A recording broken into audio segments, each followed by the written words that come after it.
Junto al ministro de Obras Públicas, Alfredo Moreno. Al ministro, gracias por acompañarnos. ¿Qué tal? Buenas tardes. Y por supuesto preguntarle lo que sucede con respecto al metro. Mucho tiene que ver con su cartera. ¿Cómo evalúa usted y también con las palabras que se han dado del gobierno estas evasiones masivas y los problemas que se han generado y el descontento también por el alza de las tarifas? A ver, bueno, en primer lugar no tiene que ver con mi cartera, pero debo decir que en esto, para ir solo a lo general, ¿no? Los derechos de las personas siempre terminan donde empiezan los de otros, y aquí hay, digamos, estos jóvenes que más allá de las opiniones que tengan respecto de lo que sea, del alza de las tarifas o lo que sea, hay que, en la sociedad, en una ciudad, hay que saber vivir y compartir con otros, y hay que hacer cosas que no interfieran con lo que hacen otros. Aquí hay estaciones del metro que mueven a muchas personas, hay muchas personas para llegar a su trabajo, que para ir a un hospital, que para ir a hacer algo de entretención o lo que sea, utilizan este medio que es el más importante que tiene la ciudad, y estas personas se lo están impidiendo, a veces violentamente, a veces pacíficamente, pero evidentemente si alguien se sienta en la línea, obviamente que hay que cortar esa estación, y esto está significando, digamos, para muchas personas graves problemas. Así que yo espero que esto la gente recapacite y podamos, digamos, recobrar lo que es el uso y el servicio de una cosa tan esencial como el metro. Claro, en ese punto, ¿cómo se da el manejo desde el gobierno? La gestión y el manejo de esta situación que se ha ido alargando durante la semana. Hay algunos que, por ejemplo, apuntaban a que las palabras de la ministra Cecilia Pérez, hablando de delincuentes. En otro lado, la ministra Gloria Escuta amenazando con medidas, más bien va echándole leña al fuego. ¿Cómo lo evalúa usted también? Bueno, yo creo que aquí, lo que ya le he mencionado, yo creo que aquí hay personas, digamos, que tienen que entender que vivir en sociedad, vivir en comunidad requiere, digamos, respetar los derechos de otras personas, y eso creo que es algo que tenemos que entenderlo todos. Todo el mundo tiene derecho a plantear su opinión, puede hacer manifestaciones, puede, digamos, expresar que no le gusta una cosa u otra. En este caso particular, además, se da la paradoja de que la tarifa del metro, a la cual se dice que sería la causa, para el caso de los estudiantes no tuvo ni siquiera una modificación. O sea, más allá de que uno sabe que las cosas necesariamente van cambiando de precio, pero en el caso de los estudiantes no tienen modificación. Pero más allá de eso, como digo, independiente de que uno no estuviese de acuerdo con lo que sea, creo que tenemos que aprender a respetarnos. En esta ciudad viven más de 6 millones de personas. Si cada uno de nosotros, digamos, por aquella cosa que no nos gusta, tomara estas actitudes, tendríamos una convivencia muy difícil. Ministro, contingencia que se vio en la capital, y lo llevo a otra que se dio a las 5:30 de la mañana. Así y en la hora peak, durante la mañana, generó bastante complicaciones y uno cree que podría esto extenderse. Estoy hablando de esta rotura de matriz en Seminario con Providencia. La intendenta metropolitana, también usted ha señalado que se podría evaluar que la reacción, la respuesta de la empresa sanitaria, en este caso Aguas Andinas, ha sido lenta. Ya la empresa dijo, la respuesta ha sido rápida y eficiente. ¿Con qué nos quedamos? Bueno, yo lo que puedo decir es que esta es una falla seria, ¿no? Esta es una de las cañerías más grandes que tiene el sistema de abastecimiento de agua potable de Santiago. Es una cañería de 1,2 metros de diámetro, y eso explica por qué se produjo, digamos, esta gran cantidad de agua en tan poco tiempo. Esto es una situación en la cual no se produjo un corte de agua, porque esto no distribuye agua directamente, sino que se pudo cortar y abastecer por otro lado, pero causó un problema muy serio a la ciudad. Inundó muchos lugares, cortó la luz en algunos lugares porque entró agua a las cámaras, digamos, de electricidad, arrastró lodo, piedras, en fin, y creo que, desgraciadamente, pero es algo que se está viendo en este momento, es posible que vamos a tener todavía varios días, vamos a ver cuál va a ser ese periodo, en el cual el arreglo de esta cañería va a significar un problema serio. Recordemos además que hubo un incidente similar, ya se verá cuán similar y cuán relacionados están, en un lugar prácticamente el mismo, en el mismo sector. Mismo perímetro, si queremos hacerlo hace 3 años atrás, donde se produjo más o menos lo mismo, y en esa ocasión estuvimos, digamos, con problemas en el uso de la arteria de Providencia durante prácticamente 3 semanas. Tomando ese punto del caso del 2016, evidentemente hay que hacer una investigación para tener todos los antecedentes y efectivamente ver, por ejemplo, si es de la misma falla. Exacto. Si fuera de la misma falla, usted ha dicho esto es gravísimo. Pero evidente, esto es una falla grave por las razones que ya expliqué, porque causa un problema serio a la ciudad. Pero es gravísimo porque ya ocurrió. Pero si fuera así. Uno de los elementos centrales de la ley, y con toda razón, tiene que ver con la repetición de los hechos. La repetición de los hechos es uno de los elementos, digamos, que aumenta la gravedad, porque todos entendemos que aquí se pueden producir fallas, pero si uno tiene los elementos para pensar que ahí se va a producir una falla, uno espera, digamos, el trabajo preventivo. O sea, cuando hay repetición es que aquí hay algo que está fallando. Así que si provienen de la misma cosa, naturalmente hace más grave la falla, por supuesto. Ahora, y vuelvo al punto con que comenzábamos este punto de la discusión, de la conversación. ¿Fue rápida, eficiente la respuesta de Aguas Andinas? Bueno, eso, la mire, intendenta por lo menos cree que no. Bueno, la Superintendencia de Servicios Sanitarios estuvo ahí desde primera hora, estuvo el superintendente, son ellos los que tienen que juzgar, digamos, los estándares que son los necesarios para poder resolver estos problemas. Pero yo lo que, digamos, entiendo de lo que señala la intendente es que más allá de los estándares o no que existan, esto causó un problema muy serio en la ciudad. Esto tiene que ver algo con lo que hablábamos antes, ¿no es cierto?, de cómo uno puede, digamos, causarle un problema grave a los conciudadanos. En este caso, esto es algo que, sin haber afectado el servicio de agua, este es un caso bien particular, Lo normal es que cuando falla una cañería, el problema que se produce es que no hay agua. Claro. Esto produjo un daño colateral, pero dada la ubicación y dado el tamaño de la cañería, un daño muy importante al funcionamiento de la ciudad. ¿Hay riesgo de un socavón como sucedió en 2016? No lo sé, están hoy día en este momento trabajando en ese tema. Hay también un robot que se está introduciendo, digamos, en la cañería para ver hacia allá, digamos, hasta dónde llega esta falla y hasta dónde habría que romper el pavimento. Claro. No sé cuánto puede haber afectado, digamos, el pavimento lateral y el soporte, digamos, que ese pavimento tiene en la tierra. Porque justamente fue ese socavón, perdón, ministro, el 2016 lo que hizo que se extendiera el cierre del mismo punto. Claro, aquí hay dos cosas, hay que arreglar la cañería y luego hay que reparar lo que está encima.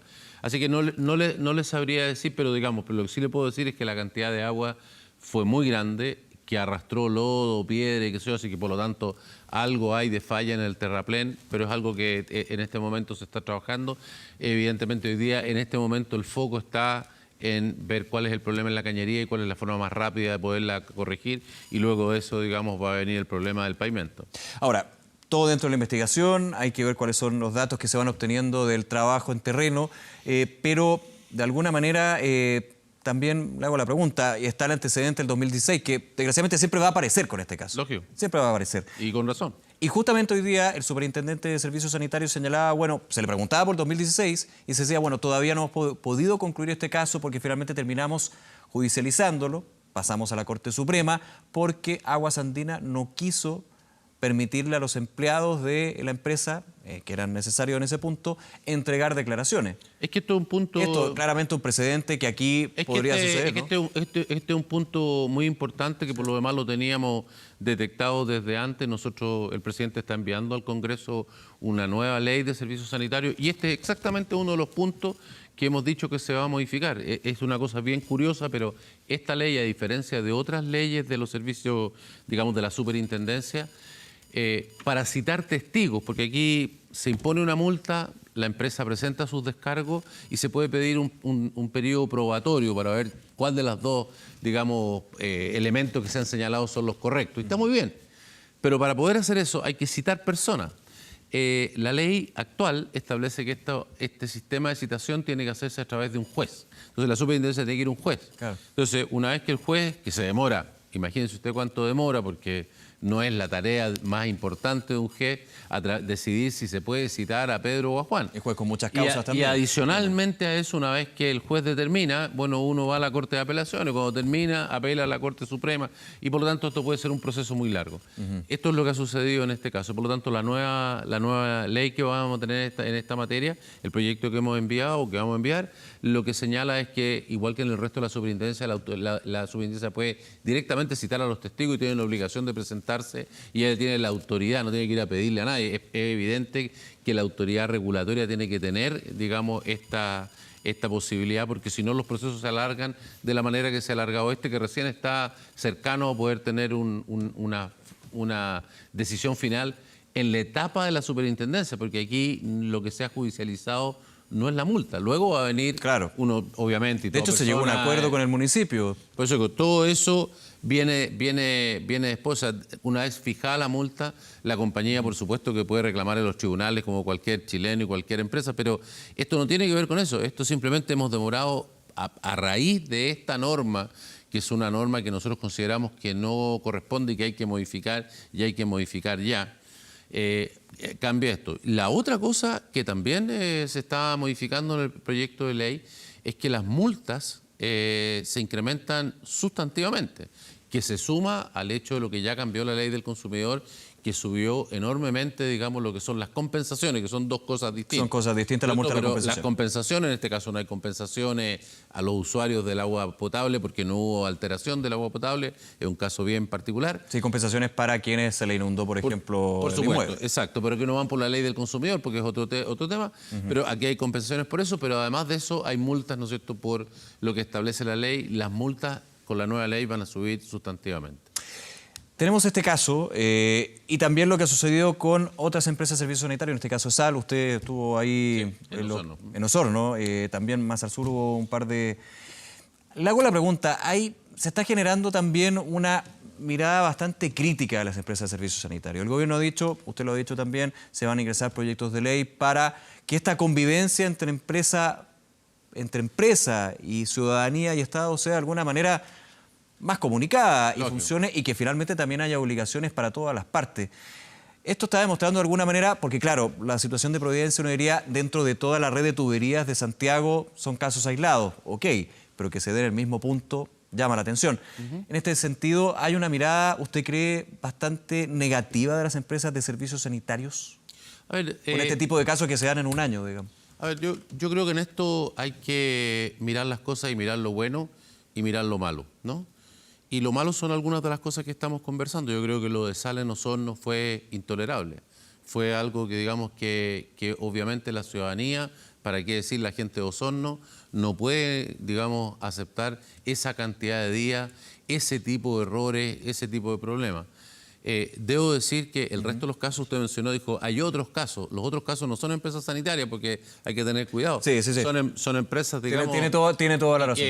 Y que para mirar también lo bueno, yo lo digo hoy día, por ejemplo, tenemos sequía. ¿Dónde tenemos problemas? ¿En las ciudades? No. Donde tenemos problemas es en las zonas rurales. Y en las zonas rurales es todo estatal. Todo, completo, ¿no? Se hacen los sistemas, se le entregan a los vecinos, se les deja bajo su cuidado, en fin. Si tiene que hacerse una reparación, tiene que volver al Estado. Y mire usted, hoy día nosotros tenemos un número muy apreciable de sistemas en los cuales las personas no están pudiendo obtener, o no tienen agua, o no tienen todo el agua que necesitan, o todo indica que podría fallar en los próximos meses. Entonces, tenemos algunos indicadores muy positivos en el sistema de distribución de agua potable de Chile. Tenemos cobertura del 100%, tenemos agua de buena calidad en todas partes. ¿No es un sistema que preocupe? Pero es que por eso le quiero decir, por eso le mencionaba lo primero, le mencioné lo malo, también quiero mencionar lo bueno, porque tenemos cobertura, digamos, tratamiento de las aguas servidas. Esto ha sido parte muy importante de la disminución de la mortalidad infantil. Es muy importante, digamos, lo que ha subido la esperanza de vida de los chilenos, tener, antes, digamos, el Mapocho era una cosa, estaba lleno de agua servida. Hemos hecho muchos avances. Pero hoy día la gente exige otra cosa y es natural y es lo que tenemos que hacer. Eso ya está conseguido, tenemos que seguir avanzando. O sea, no podemos tener las fallas que hemos tenido, no podemos tener el nivel de pérdidas que tenemos en la red de los servicios sanitarios en las ciudades. Hoy día Chile tiene un orden de 34, 35%. Ese es un número malo, tenemos que trabajar en eso porque hoy día nos falta agua. No podemos darnos el lujo que se pierda agua. No todo eso proviene de una simple pérdida, también están los grifos, los bomberos, esta gente que no paga, en fin. Pero tenemos que ser mucho más responsables y cuidar el agua también. En eso la ley tiene modificaciones. Entonces, en resumen, creo que tenemos que construir sobre lo bueno, pero también tenemos que mirar y darnos cuenta que tenemos muchas cosas que mejorar, que tenemos que dar un salto hacia adelante, que la gente pide con razón estándares mucho mayores y por lo tanto eso tiene que estar incorporado a una ley de servicios sanitarios que ponga los incentivos y los costos, incluyendo las multas, la fiscalización, de tal manera que las empresas tengan que obtener esos resultados. Hablamos de uno de los casos de Osorno. De hecho, información el día de hoy con respecto a la propuesta de compensación de Sal. En este sentido, propone compensación extra de 3 meses sin cobro.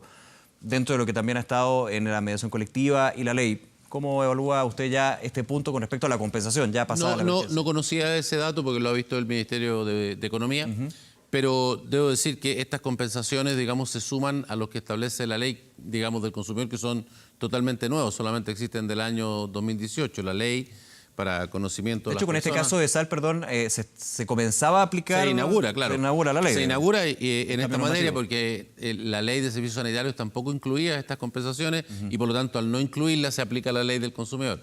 Y esta establece una cosa muy sencilla. Si una persona tiene un corte de más de 4 horas en un día, se considera que no tuvo agua durante todo el día. Y ese día se lo tienen que compensar con 10 días de consumo.